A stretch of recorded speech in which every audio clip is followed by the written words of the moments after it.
இந்த நேரத்திலும் கூட இயற்கை விவசாயத்தின் மீது ஒரு பெரிய ஆர்வத்தோடு இது வந்திருக்கக்கூடிய எல்லோருக்கும் என்னுடைய முதற்கண் வணக்கத்தை தெரிவித்துக் கொள்கின்றேன். அருமை சொந்தங்களே, இதற்கு முன்பு அந்த காணொலியை போடும் பொழுது ஒரு வார்த்தையை சொன்னாங்க, உலக அளவில் 41% விவசாயத்தில் பெண்கள் இருக்கிறாங்க. இந்தியாவுடைய ஸ்டாட்டிஸ்டிக்ஸ் பார்த்தீங்கன்னா ரொம்ப கொடூரமான ஒரு ஸ்டாட்டிஸ்டிக்ஸ். அது நிலம் பெண்களுடைய பேர்ல எவ்வளவு நிலம் இருக்கு அப்படின்னு பாத்தீங்கன்னா வெறும் 2% மட்டும்தான். இந்தியாவில் இருக்கக்கூடிய அக்ரிகல்ச்சர் லேண்ட்ல வெறும் 2 விழுக்காடு மட்டும்தான் பெண்களுடைய பேர்ல இருக்கு. 98 விழுக்காடு ஆண்கள் பேர்ல இருக்கு. ஆனா கூலி வேலை செய்பவர்கள், ஒரு விவசாயத்துல நிலத்தினுடைய ஓனர் கிடையாது, நிலத்துல வேலை செய்யறாங்க, தினக்கூலிக்கு வேலை செய்யறாங்க, எவ்வளவு பேருன்னு பாத்தீங்கன்னா 65% பெண்கள். இந்த மாதிரி ஒரு அநியாயத்தை எங்கேயுமே நீங்க பார்க்க மாட்டீங்க. 2 விழுக்காடு ஒரு லேண்ட் ஓனர்ஷிப் பெண் கையில, 65 விழுக்காடு கூலி தொழிலாளர்களாக தினக்கூலிக்கு வேலை செய்பவர்கள் பெண்கள். இந்த கேப்பை நாம குறைக்கணும் அப்படிங்கிறது நம்முடைய இந்த தலைமுறைக்கு இருக்கக்கூடிய முதல் சவால். அடுத்த ஒரு 40-50 ஆண்டுகள். இன்னைக்கு நீங்க எல்லாருமே சின்ன வயசுல இருக்கிறீங்க, 18, 19, 20. ப்ரொடக்டிவ் லைஃப் டைம் அப்படிங்கிறது உங்களுக்கு ஒரு 50 ஆண்டுகள் கிடைக்கும். ஒரு 20 to 70 வரைக்கும் ப்ரொடக்டிவ் லைஃப் டைம். நீங்க என்ன வேணாலும் சாதிக்கலாம், செய்யலாம், தெம்பு இருக்கு, உலகத்தை மாத்தலாம். அந்த 50 ஆண்டுகள்ல இன்னைக்கு உங்களுக்கு இருக்கக்கூடிய சேலஞ்ச், உங்களுக்கு இருக்கக்கூடிய முதல் சேலஞ்ச் இந்த ஆண்டு ஐநா சபை சொல்லியிருப்பது போல இயற்கை விவசாயத்தை பெண்களை முன்னிலைப்படுத்தி அடுத்த கட்டம் எடுத்துட்டு போகுது. இரண்டாவது நமக்கு இருக்கக்கூடிய சேலஞ்ச், சத்குரு அவங்க ஈஷால இந்த ஆண்டு சிவராத்திரி அன்னைக்கு பேசினாங்க, போன ஆண்டு பேசினாங்க, அதற்கு முந்தைய ஆண்டு சேஃப் சாயிலை பத்தி பேசினாங்க. நான் ஒரு ஆண்டு பார்த்துக்கிட்டே இருப்பேன், இந்த ஆண்டு என்ன பேச போறாங்க, முக்கியமான தலைவர்கள் என்ன பேசுவாங்க. இன்னைக்கு எல்லாருடைய ஸ்பீச்சையும் எடுத்து நீங்க அனலைஸ் பண்ணீங்கன்னா ஆர்கானிக் ஃபார்மிங்கிற ஒரு வார்த்தை இருக்கும், சஸ்டைனபிள் டெவலப்மெண்ட் ஒரு வார்த்தை இருக்கும், லைஃப் ஸ்டைல் லிவிங், மோடிஜி அவர்கள் லைஃப் அப்படிங்கிற ஒரு தீம் கொடுக்குறாங்க. இன்னைக்கு எல்லாருமே உலகத்தினுடைய அபாயமாக வாழ்வியல் முறையை பத்தி பேச ஆரம்பிச்சிட்டாங்க. இது 1960 போய் என்ன பேசுறாங்க பாத்தீங்கன்னா குரோத்தை பத்தி பேசியிருப்பாங்க. 1970-80 டெக்னாலஜி பத்தி பேசினாங்க. ஒரு 90-2000 அந்தந்த நாட்டினுடைய வளர்ச்சியை பத்தி பேசினாங்க. இந்த 2015 உலக தலைவர்கள் பேசுறது, ஐநா சபையிலிருந்து உள்ளூர் வரைக்கும் எல்லாம் பேசுறது பாத்தீங்கன்னா வாழ்வியல் முறை, நச்சு இல்லாத ஒரு உணவு, அமைதியான ஒரு வாழ்க்கை. இதுதான் இன்னைக்கு எல்லாரும் பேசக்கூடிய தலைப்பு. ஸோ உங்களை அது பாதிக்க போகுது. இன்னைக்கு காலேஜில் படிச்சுட்டு வெளியே வந்து அடுத்த 50 ஆண்டுகள், குறிப்பாக 25 ஆண்டுகள் உங்களுடைய இளமை பருவத்தில் இதுதான் நீங்க இன்னைக்கு அட்டாக் பண்ண போற முதல் ப்ராப்ளமா நான் பார்க்குறேன். எப்பவுமே இந்த அமெரிக்காவில் பார்த்தீங்கன்னா ஐஸ் ஹாக்கின்னு ஒரு கேம் விளையாடுவாங்க. அதில் பிரெட் கிரெஸ்கின்னு ஒரு பெரிய ஒரு பிளேயர் இருக்கார், 1000 கோல் அடிச்சிருக்காரு ஐஸ் ஹாக்கியில். அது பெரிய குச்சி வச்சுக்கிட்டு வின்டர் ஒலிம்பிக்ஸ்ல ஆடுவாங்க. ஒருத்தர் பேர் கேட்டாங்க, எப்படி சார் நீங்க 1000 கோல் போட்டீங்க, ரொம்ப கஷ்டமான வேலையாச்சு. அவர் சொன்னாரு, பக்குமாங்க, அந்த பக்குங்கிறத நீங்க அடிச்சு உள்ள கோல் போஸ்டுக்குள்ள போடணும். எல்லாருமே பக்கு எங்க இருக்கோ அங்க போவாங்க, பட் ஒரு நல்ல பிளேயர் பக்கு எங்க போக போகுதோ அங்க போகணும் அப்படிம்பாரு. இன்னைக்கு எல்லாருமே நான் இதை செய்ய போறேன் அப்படின்னு இன்னைக்கு உலகம் எங்க இருக்கோ நீங்க போகக்கூடாது. நீங்க பெரிய ஒரு சாதனை செய்யணும்னா இன்னும் 15 ஆண்டுகள் கழித்து உலகம் எங்க போகுமோ அதை நோக்கி இப்ப நீங்க போக ஆரம்பிச்சீங்கன்னா ஒரு பெரிய சாதனை செய்வீங்க. So where the puck is moving, நீங்க அதை நோக்கி போனா தான் கோல் போட முடியும். இதே இந்த உலகத்தை பாருங்க, இன்னைக்கு தான் இயற்கை விவசாயத்தை பேசுறோம் இந்த இவ்வளவு பெரிய அளவுல. பாரத பிரதமர் நரேந்திர மோடி அவர்கள் அன்னைக்கு கோயம்புத்தூர்ல ஒரு 3 மணி நேரம் இயற்கை விவசாயத்துக்காக வந்துட்டு போனாங்க, தென்னிந்திய இயற்கை விவசாய சம்மேளனம். இன்னைக்கு இந்த பட்ஜெட்ல இயற்கை விவசாயத்துக்கு பெரிய ஒரு புஷ். அது பெண்கள் அக்ரிகல்ச்சரா மாறினீங்கன்னா உங்களுக்கு கிடைக்கக்கூடிய பேங்க்ல இருந்து கிடைக்கக்கூடிய சலுகைகள் யாருக்குமே இன்னைக்கு இல்லை, அந்த அளவுக்கு கொடுக்குறாங்க. அக்ரிகல்ச்சர் பட்ஜெட் 14 மடங்கு உயர்ந்திருக்கு. 2013-14க்கும் 2026க்கும் 14 டைம்ஸ் அக்ரிகல்ச்சர் பட்ஜெட் உயர்ந்திருக்கு. ஸோ சரியான நேரத்தில் விவசாயத்தின் மீது ஒரு பெரிய காதலோடு நம்பிக்கையோடு நீங்க பயணம் செய்றீங்க. இன்னைக்கு இது ஒரு ஃபீல்டா நீங்க எடுத்து பண்ணணும். அப்படி நம்மளை பொறுத்தவரை best brain should come into agriculture, best brains. இன்னைக்கு பேசும்போது பாலா அவர்கள் பேசினாங்க, எல்லாமே ஒரு காலத்துல சாஃப்ட்வேர் இன்ஜினியர். ஸோ நமக்கு பெஸ்ட் ப்ரொடக்டிவ் பிரெயின்ஸ் விவசாயத்துக்குள்ள வரணும். அந்த பிரெயின் உள்ள வரும்பொழுது மட்டும்தான் மாற்றம் என்பது சஸ்டைனபிளா இருக்கும். இல்லாட்டி ஏதோ ஒரு தோட்டத்துல, பக்கத்து தோட்டத்தில் இயற்கை விவசாயம் பண்ணல, இந்த தோட்டத்தில் இயற்கை விவசாயம் பண்றீங்கன்னா ஆக்சுவலா எந்த பிரயோஜனமும் கிடையாது. வாட்டர் சீப் பண்ணி அந்த யூரியா போடுறது அப்படியே சீப்பாய் நம்ம தோட்டத்துக்குள்ள வரும். ஸோ நம்முடைய நோக்கம் என்னன்னா எல்லாத்தையும் இந்த மூமெண்ட்டுக்குள்ள கொண்டு வரணும், எல்லாருமே அதை செய்ய ஆரம்பிக்கணும், ஒரு ஊரே மாறணும். நான் இன்னும் வெயிட் பண்ணிட்டு இருக்கேன், ஏதாவது ஒரு பஞ்சாயத்து இந்தியாவில் ஃபர்ஸ்ட் டிக்ளேர்ட் ஆர்கானிக் ஃபார்மிங் பஞ்சாயத்தை யாராச்சும் பண்ணுவாங்களான்னு யோசிச்சுட்டு இருக்கிறாங்க. இன்னும் நான் பார்த்து கொண்டிருக்கின்றேன். யாராவது உங்களை மாதிரி படிச்சவங்க ஒரு லோக்கல் பாடி எலெக்ஷன்ல போட்டியிட்டு பஞ்சாயத்து தலைவர் தேர்தலில் நின்று பஞ்சாயத்து தலைவரா ஜெயிச்சு நல்லா படிச்சவங்க மற்ற ஃபீல்டெல்லாம் விட்டுட்டு அந்த முழு பஞ்சாயத்தையும் கன்வின்ஸ் பண்ணி வேர்ல்ட்ஸ் ஃபர்ஸ்ட் ஆர்கானிக் ஃபார்மிங் பஞ்சாயத்தா மாத்தினாங்கன்னா அது ஒரு மூமெண்ட். அது தாலுகா போகும், அது மாவட்டமா போகும்.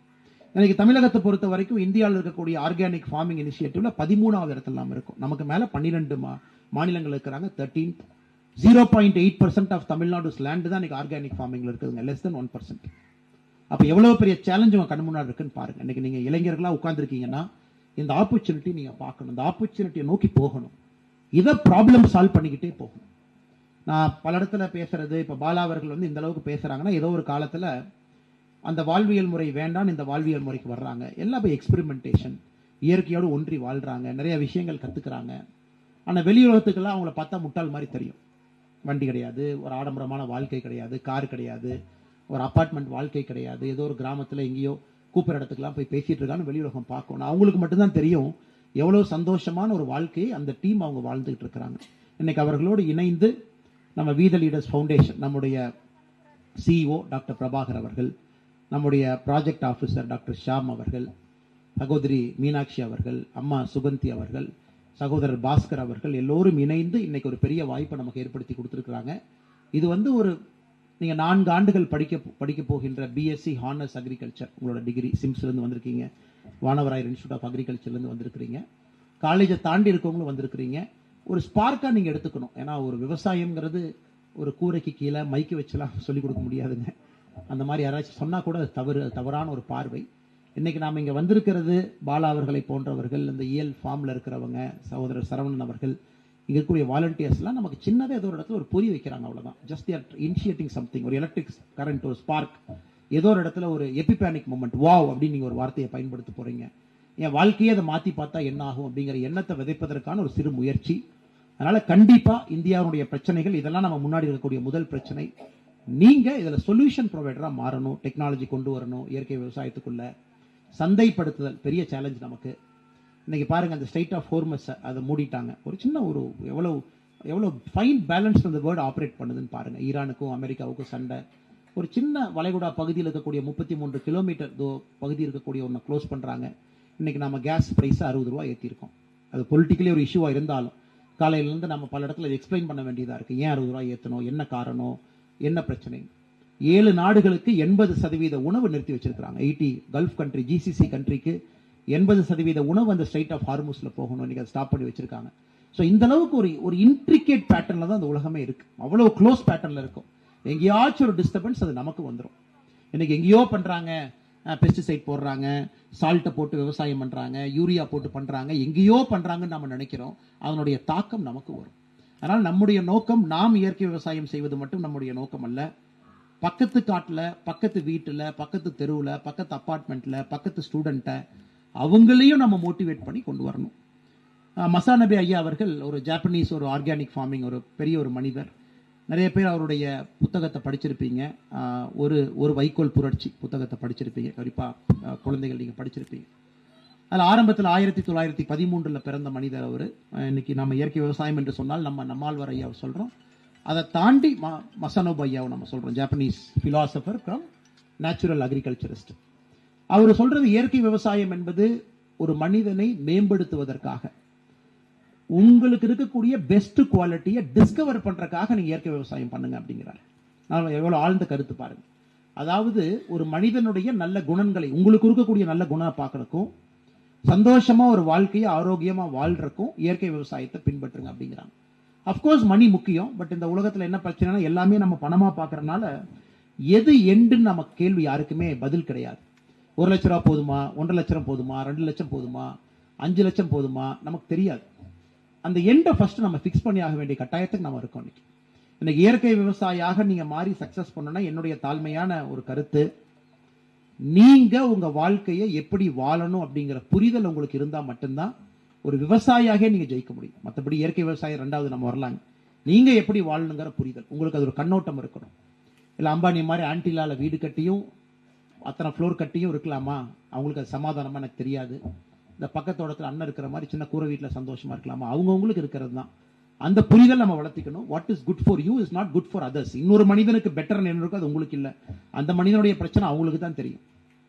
அம்பானி அவங்களை பார்த்தீங்கன்னா போன வாரம் பார்த்தேன், கனடியன் பிரைம் மினிஸ்டருக்கு வீட்டில் விருந்து வச்சாங்க. ஏன்னா அவங்க ப்ராடக்ட் அங்கே இருக்கு, பிரச்சனை சமாளிக்கணும். அவங்களுக்கு இருக்கக்கூடிய பிரச்சனை அவங்க பிரச்சனை, நமக்கு அந்த பிரச்சனை இல்லை. நாம் அமைதியாக நம்முடைய வாழ்க்கை தரத்துக்குள்ள நம்ம வாழலாம். அதனால முதல்ல இன்னைக்கு இளைஞர்கள் உங்களுக்கு அந்த புரிதல் வரணும். நேற்று கர்நாடகா பார்த்தீங்கன்னா 16 வயசு கீழே இருக்கக்கூடிய குழந்தைகளுக்கு சோஷியல் மீடியா பேன் பண்ணியிருக்காங்க. நேற்று ஆந்திர பிரதேஷ் நேற்று 13 வயசு கீழே இருக்கக்கூடிய குழந்தைகளுக்கு சோஷியல் மீடியா பேன் பண்ணியிருக்காங்க. ஆஸ்திரேலியா இந்த ஆண்டு ஜனவரி மாதம் பண்ணாங்க. இந்தியாவில் அது வருமானு நினைச்சோம். எனக்கு 2 மாநிலங்கள் 16 வயசு கீழே நாங்கள் சோஷியல் மீடியாவை பேன் பண்ணுறோம் எங்கள் மாநிலத்துக்குள்ள. எந்த அளவுக்கு இம்ப்ளிமெண்ட் பண்ண முடியும்னு தெரியலீங்க. ஏன்னா இன்னைக்கு நாம் அந்த அடிக்ஷனுக்குள்ள டெக்னாலஜிக்குள்ள போனதுக்கப்புறம் நிறைய பேர் யோசிக்கிற திறனையே இறந்துட்டோம். we are only reacting to things, we are not thinking. நடக்குது, ரியாக்ட் பண்றோம். யாரோ சொல்றாங்க, ரியாக்ட் பண்றோம். அதனால இன்னைக்கு நீங்க ஒரு புரிதல், வாழ்க்கை எப்படி வாழணுங்கிற புரிதல் இண்டிவிஜுவலி உங்களுக்கு வரணும். அது வந்துருச்சு அப்படின்னா நீங்க கண்டிப்பா ஒரு இயற்கை விவசாயியாக ஜெயிக்க முடியும் அப்படிங்கிறது என்னுடைய நம்பிக்கை. வெறும் இயற்கை விவசாயம் not it's a cool thing to do அப்படிங்கிறது இல்லை. இப்பெல்லாம் டியூன் நிறைய இருக்கிறனால அது கூல் திங். இயற்கை விவசாயம் சொன்னா இன்ஸ்டாகிராம்ல லைக் போட்டா நிறைய பேர் லைக் போடுவாங்க. இப்போ இயற்கை விவசாயம் தான் ஃபேஷன். ஒரு பொது சபையில் நான் இயற்கை விவசாயம் பண்ணுறாங்கன்னா எல்லாரும் உங்களை பார்த்து அப்படிங்களா என்ன பண்ணுறீங்க அப்படின்னு கேட்பாங்க. அதுக்காக இயற்கை விவசாயம் கிடையாதுங்க. ரசாயனத்திலேருந்து வெளியே, உடல் உபதைகள்லேருந்து வெளியே, கேன்சர் நோய் இன்னைக்கு வந்து கேன்சர் வந்து பார்த்தீங்கன்னா இன்னைக்கு வந்து காசஸ் எல்லாம் தாண்டி போயிட்டோம். இன்னைக்கு வந்து பியூர் லாட்ரி தான். இன்னும் 10 இயர்ஸ் கழிச்சு கண்டிப்பாக ஒரு மேரேஜ் பண்ணும்போது ஒரு டிஎன்ஏ டெஸ்ட் ரிப்போர்ட் கூட கொடுக்கணும். சான்சஸ் ஆஃப் கேன்சர் என்ன இருக்குது, டிக் அடிச்சு கொடுங்கன்னு கேட்பாங்க. ஏன்னா பியூர் இன்னைக்கெல்லாம் வந்து டிஎன்ஏ லாட்ரியில் தான் நம்மளாம் இருக்கும். ஏன்னா அந்த அளவுக்கு இன்னைக்கு நான் எதுவுமே செய்யல, எனக்கு கேன்சர் வந்துருச்சுன்னு சொல்ற சமுதாயத்தில் வாழ்ந்து கொண்டிருக்கின்றோம். அதிலிருந்து நீங்களாம் தப்பிக்கணும். குறிப்பாக இளைஞர்கள் அதிலிருந்து தப்பிக்கணும். ஏர் குவாலிட்டி இண்டெக்ஸ் 300 350 சாதாரணமாக இருக்கு AQI. அதை நம்ம ப்ரீத் பண்ணுறோம். வெஸ்டர்ன் கண்ட்ரியில் 30நாவே ஓடிடுறான். நம்ம 350 சாதாரணமாக ப்ரீத் பண்ணுறோம். ஒன்றுமே ஆகாதுங்க, இது Indian body, made in India. 400 போனாலும் நாங்கள் சமாளிப்போம். அதெல்லாம் அன்சஸ்டைனபிளுங்க. லாங் டேர்முக்கு அது நல்லதாக இருக்காது. நல்ல ஆரோக்கியமான இடத்துல சுத்தமான தண்ணி, நல்ல ஒரு உணவு, அதே நேரத்தில் பெண்களை முன்னேற்ற பாதையில் கொண்டு போகிற ஒரு வாழ்க்கை, இதெல்லாம் செய்யணும். பெரிய ஃபியூச்சர் உங்களுக்கு இருக்குது, மிகப்பெரிய ஃபியூச்சர். அக்ரிகல்ச்சர் சார்ந்த ஒரு பிஸ்னஸ் நீங்கள் எடுக்கிறீங்க அப்படின்னா கொஞ்சம் வேல்யூ ஆடட் மேனுஃபேக்சரிங், எக்ஸ்போர்ட்ஸ், மிகப்பெரிய ஃபியூச்சர் உங்களுக்கு இருக்குது. குறிப்பாக இண்டோ US டீல் ஓப்பன் ஆயிருக்கு. இண்டோ யூரோப்பியன் டீல், மிகப்பெரிய அக்ரிகல்ச்சர் மார்க்கெட் உங்களுக்கு ஓப்பன் பண்ணி கொடுத்துருக்காங்க. நெக்ஸ்ட் 10 இயர்ஸ் அதனுடைய பரிமாண வளர்ச்சியை பார்ப்பீங்க. அடுத்த 10 ஆண்டுகள் கரெக்டாக நீங்கள் விவசாயத்தை பண்ணுறீங்க அப்படின்னா you can be a billionaire. கண்டிப்பாக 2025 இருக்கோ, 2035 40க்குள்ள இந்தியாவோட ஃபர்ஸ்ட் அக்ரி பில்லியனர் நம்ம பார்க்க தான் போகிறோம். அது நீங்களா அப்படிங்கிற கேள்வி தான் உங்கள் முன்னாடி நான் வைக்கிறேன். First agri billionaire. இன்னைக்கு பில்லியனர்ஸ்லாம் யாருங்க? மைனிங் பண்ணாங்க, Vedanta billionaire. Petroleum product deal பண்ணுறோம், அம்பானிஸ் பில்லியனர். அவங்க தான் இன்னைக்கு இருக்காங்க. அந்த லிஸ்ட்டை பார்த்தீங்கன்னா சாஃப்ட்வேர் சர்வீசஸ் பில்லியனர், அப்படி தான் இருக்காங்க. மேனுஃபேக்சரிங்கில் பில்லியனர். ஆனால் வெறும் விவசாயம் மட்டும் பண்ணி ஒரு பில்லியனர் அப்படிங்கிறத கண்டிப்பாக இந்தியா உடைக்கும். 10 இயர்ஸில் நம்ம உடைப்போம். அதுக்கு ஒரு சில பாலிசி சேஞ்சஸ் மாறணும். 1 ஏக்கர் ஹெக்டேர் இன்னைக்கெல்லாம் ரொம்ப ஃப்ராக்மெண்டட் லேண்ட் ஓனர்ஷிப் இருக்குது, அது மாறும். விவசாய சட்டங்கள் புதிதாக வரும், பெரிய நம்பிக்கை இருக்குது. கான்ட்ராக்ட் ஃபார்மிங் பெரிய லெவலில் வரும். ஒரு எக்ஸ்போர்ட்டுக்கு ஒரு பெரிய புஷ் கிடைக்கும். வேர்ல்டு மார்க்கெட் உங்களுக்கு ஓப்பன் ஆகும். அப்போ நீங்கள் அது மாதிரி யோசிச்சு நீங்கள் அங்கே போகணும். நான் ஏற்கனவே சொன்ன மாதிரி பக் எங்கே போகுதோ அங்கே போகும்போது மட்டும்தான் நீங்கள் கோல் அடிக்க முடியும். நீங்கள் இருக்கிற இடத்துக்கு நீங்கள் போனீங்கன்னா எப்படி கிரெக் வெஸ்கி கோல் அடிப்பார்? அவருக்கு அடுத்து பக்கம் எங்கே போகுமோ அங்கே போய் வெயிட் பண்ணி டேப் பண்ணி கோல் அடிக்கிறார். அதனால் இங்கே இருக்கிறவங்க தயவு செய்து யோசிங்க. ஒரு வாழ்வியல் முறையாகவும் பண்ணுங்க. நிறைய சக்ஸஸ்ஃபுல் ஆர்கானிக் ஃபார்மர்ஸ் இங்கே இருக்காங்க. Of course money is important. எல்லாமே பாட்டம் லைன் தான். ஏன்னா நீங்கள் கவர்மெண்ட்டே உங்களை பணத்தை வச்சு தான் மெஷர் பண்ணுது. டேக்ஸ் கட்டுறீங்களா, ஜெயிலுக்கு போனால் கூட A கிளாஸ் ஜெயில். இன்னைக்கு யாராக இருந்தாலும் அரசு உங்களை பார்க்குறதே உங்கள் பேங்க் பேலன்ஸ்.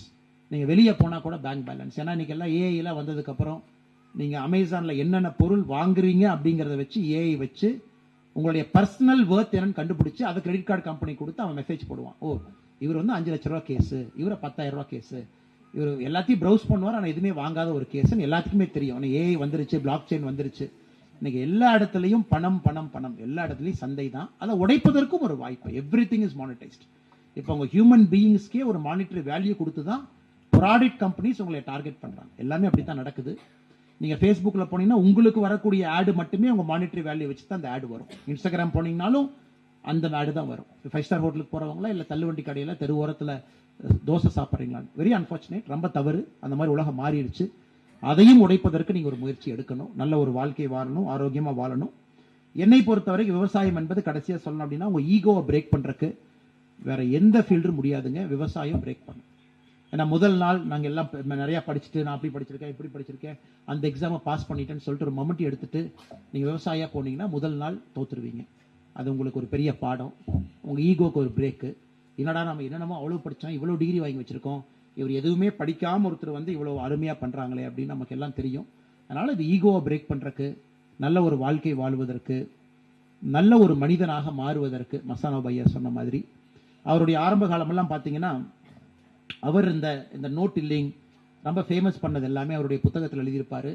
ஒரு மலை பிரதேசத்தை கையில் எடுக்கிறார். யாருமே வேண்டான்னு சொன்னது தான் அவர் கையில் எடுக்கிறார். 1935 எடுக்கிறார், 35 38ல அதை எடுத்து அங்கெல்லாம் ஏகப்பட்ட வீடு எல்லாம் பாறைகள். அவர் வந்து டில்லிங் பண்ணாமல் விவசாயம் பண்ணுங்கிறதுக்காக சீடு பாலை செய்கிறாரு. அதில் ஒரு 6 வகையான சீடு உள்ள வைக்கிறாரு. அந்த 6 வகையான சீடு அவரே எக்ஸ்பெரிமெண்ட் பண்றாரு. ஸோ இதுல வீடே வரக்கூடாது அப்படிங்கிற மாதிரி 6 வகையான பிளான்ட்டை போய் அவர் வீசுறாரு. அதுல நிறைய முளைக்குது, வீடே இல்லாம பண்றாரு. 50-60 ஆண்டுகள் அவர் எக்ஸ்பெரிமெண்ட் பண்ணி உலகம் வந்து 1985ல தான் ஐயாவை பத்தி பேச ஆரம்பிக்குது. நம்மாழ்வார் ஐயாவை பத்தி நான் உங்களுக்கு சொல்ல வேண்டிய அவசியமே கிடையாது. உங்களை பத்தி எல்லாத்துக்குமே தெரியும், இங்க இருக்கவங்க எல்லாத்துக்குமே. நம்மாழ்வார் ஐயாவோட ஃபாலோவர் நம்ம இல்லைன்னா நம்ம யாருமே இந்த கூரைக்கையில் உட்கார்ந்து இருக்க மாட்டோம்.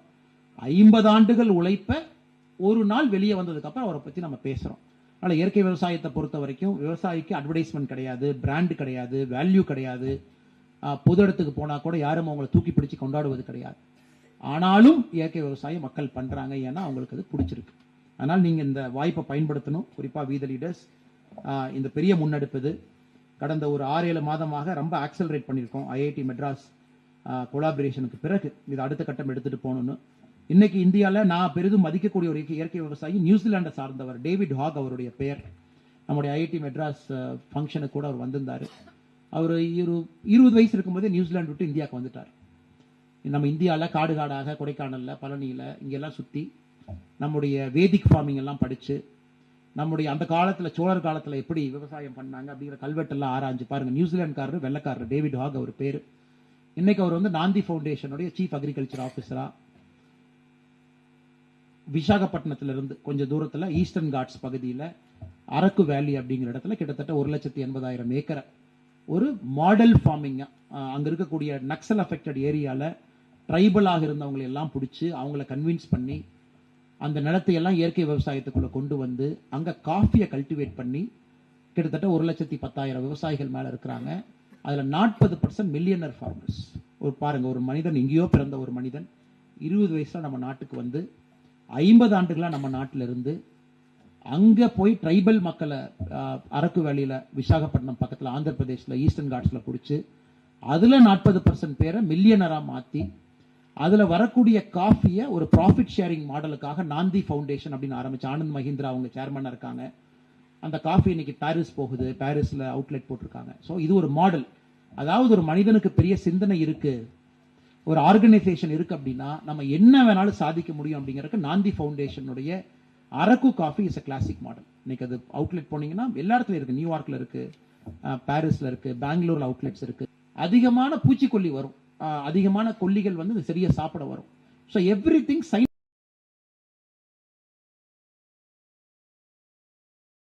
டாக்குமெண்ட் பண்ணியிருக்காங்க. ஸோ நீங்க அந்த கேலண்டரை பார்த்து அந்த நாள் போய் திரும்ப அதை கத்துக்கிட்டு வந்து ஒரு லூனார் கேலண்டர் ஸ்கெட்யூல் ஃபார்ம் பண்ணி இந்த அளவுக்கு அதை கீழே கொண்டு வந்திருக்காங்க. இந்த மாதிரி இந்தியாவில் எத்தனையோ பேர் இருக்காங்க. அதனால ஸ்கை இஸ் த லிமிட். நீங்க கத்துக்கணும்னு நினைச்சீங்கன்னா அத்தனை பேர். எந்த விளம்பரமும் இல்லாத ஒரு இயற்கை விவசாயி சந்தோஷமா அவங்க வாழ்க்கையை வாழ்றாங்க. அதனால இந்த நிச்சயமா இந்த ஒரு நாள் பயிற்சி முகாம் உங்களுக்கு ஒரு சந்தோஷத்தை கொடுத்துருக்கும் நான் நம்புறேன். First you should feel happy. அதுக்கப்புறம் தான் ஒர்க், அதுக்கப்புறம் தான் எல்லாமே. ஒரு சந்தோஷத்தை உங்களுக்கு கொடுத்துருக்கும். இயற்கையில் இருந்தோம், நல்ல காற்று சுவாசிச்சோம், நல்ல உணவு சாப்பிட்டோம், நிறைய பேர்த்த பார்த்தோம் அப்படிங்கிறது முதல் சக்சஸ் உங்களுக்கு. இரண்டாவது, எங்கேயோ ஒரு இடத்துல ஒரு சின்ன ஸ்பார்க் அது கொடுத்துருக்கும். அது மூன்றாவது, இதை சயின்டிபிக்கா கொண்டு போக பாருங்க. பெரிய ஸ்கேலா யோசிங்க. தயவு செஞ்சு 1 ஏக்கர் 2 ஏக்கர் 3 ஏக்கர்னு உங்களை சுருக்கிக்காதீங்க.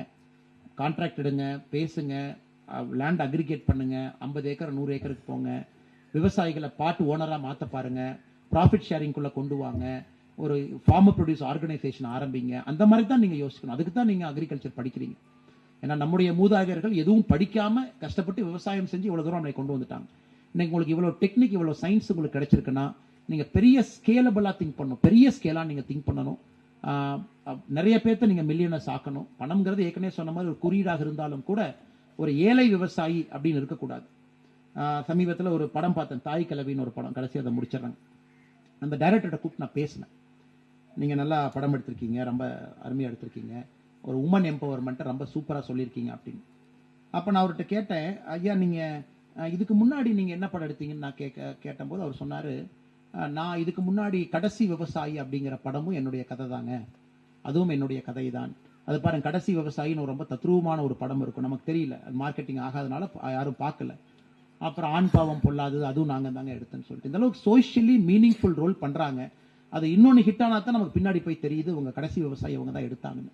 அதனால இன்னைக்கு வெளிச்சம் இல்லாம எத்தனையோ பேர் இருக்காங்க, வெளிச்சம் கொடுக்கணும், அடுத்த கட்டம் போகணும். நிறைய இது போன்ற வாய்ப்புகள் உங்களுக்கு கிடைக்கும், பயன்படுத்திக்கங்க.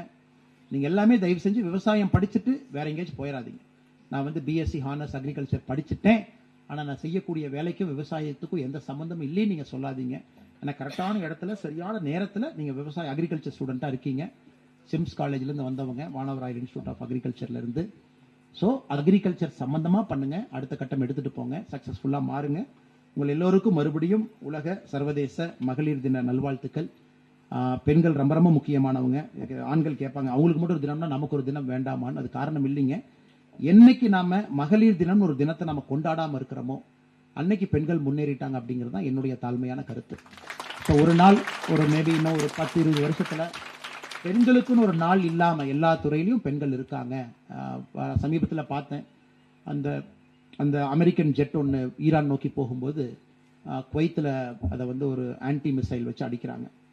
ஸோ ஒரு கீழே விமானிகள் 2 பேரும் கீழே இருக்காங்க, 2 குவைத் ஆளுங்க போறாங்க, அடிக்க போறாங்க அவங்கள. இந்த மாதிரி வந்து நீங்க எப்படி வரலான்னு 4 days back. So weapons officer பார்த்தீங்கன்னா ஒரு உமன், அப்படியே கம்பீரமாக ஒரு அமெரிக்கன் லேடி நின்றுட்டு இருக்காங்க. எங்கே பாருங்க, இப்போ ஒரு வார் ஜோனில், ஒரு சம்பந்தமே இல்லாத குவைத்தில் அந்த அம்மாவோட கம்பீரம், அவங்க நின்னது, அவங்க பேசின தோரணை. அந்த 2 குவைத்துக்காரங்க வர்றாங்க, இந்த மாதிரி ஐம் அமெரிக்கன் ஃபைட்டர் பைலட், இந்த மாதிரி நான் இருக்கேன், எங்கள் விமானம் தான் கிராஷ் ஆச்சு, ஐம் ஃப்ரெண்ட்லிங்கிறாங்க. அந்த ஒரு மெசேஜுங்க, it will convey thousands of words to woman. அதாவது அமெரிக்காவில் வந்து நம்ம ஒரு ஃபைட்டர் பைலட்டாக வரணும் அப்படின்னா அந்த ஒரே ஒரு பேட்டில் ஃபீல்டில் அந்த அம்மா 4 நாட்களுக்கு முன்பு அந்த வீடியோவை நான் பார்த்தேன். அந்த மாதிரி எல்லா துறையிலையும் நம்ம சாதனை பண்ணணும். அதனால இன்னைக்கு நான் உங்களுக்கு வாழ்த்துக்கள் சொன்னாலும் கூட ஒரு 10-15 வருஷத்துல பெண்கள் ஆண்களை விட இன்னும் பல உயரத்துக்கு பல துறைகளில் சாதனைங்க செய்யணும். அதுக்கு எல்லாம் வல்ல இறைவன் உங்களுக்கு அந்த வாய்ப்பு கொடுக்கணும். மறுபடியும் வீதரேடர்ஸ் அறக்கட்டளையினுடைய எல்லா இதை சார்ந்திருக்கக்கூடிய எல்லா நம்முடைய தன்னார்வ தொண்டர்களுக்கு நேரம் கொடுத்து அவங்க சொன்னது போல ராசிபுரத்துல இருந்து இன்னைக்கே பாருங்க எவ்வளவு தூரத்துல வந்திருக்காங்க, 4-5 hours டிராவல் பண்ணி வந்திருக்காங்க. ஏன்னா the only thing is ஒரு commitment. none of them get paid. இதில் அவங்களுக்கு எந்த மானிட்டரி பெனிஃபிட் இல்லை. ஒரே ஒரு கமிட்மெண்ட், நம்மளால ஒரு சின்ன சேஞ்ச் எங்கேயாவது பண்ண முடியுமான்னு பெரிய நம்பிக்கையில் வந்திருக்கிறாங்க. அதனால் மற்றும் ஒரு முறை வீதரேடர்ஸ் ஃபவுண்டேஷனுடைய எல்லா வாலண்டியர்ஸ்க்கும் என்னுடைய நெஞ்சார்ந்த நன்றிகள். குறிப்பாக டாக்டர் பிரபாகர் அவர்களுக்கு ஏற்கனவே சொன்னது போல் அவங்கெல்லாம் எம்பிபிஎஸ் எம்டி எங்கெங்கேயோ போயிருக்கலாம், பட் ஸ்டில் இதுக்குள்ளே தான் இருக்கணும் அப்படின்னு நினைக்கிறாங்க. டாக்டர் ஷியாம் அவங்க எய்ம்ஸில் எம்டி படித்தவங்க, ஸ்டில் இஸ் வெரி கிளியர் இதுக்குள்ளே நம்ம ப்ராஜெக்ட் ஆஃபீஸராக வரணும்னு ஒரு நல்ல டேலண்டான டீம் இருக்குது. பெரிய மாற்றத்தை கொண்டு வரணுங்கிற நம்பிக்கை நமக்கு இருக்கு. இந்த பயணத்தில் நீங்களும் எங்களோடு சேர்ந்து பயணிக்க வேண்டும் என்கின்ற அன்பான வேண்டுகோளையும் வைத்து என்னுடைய உரையை முடித்துக் கொள்கின்றேன். நன்றி, வணக்கம்.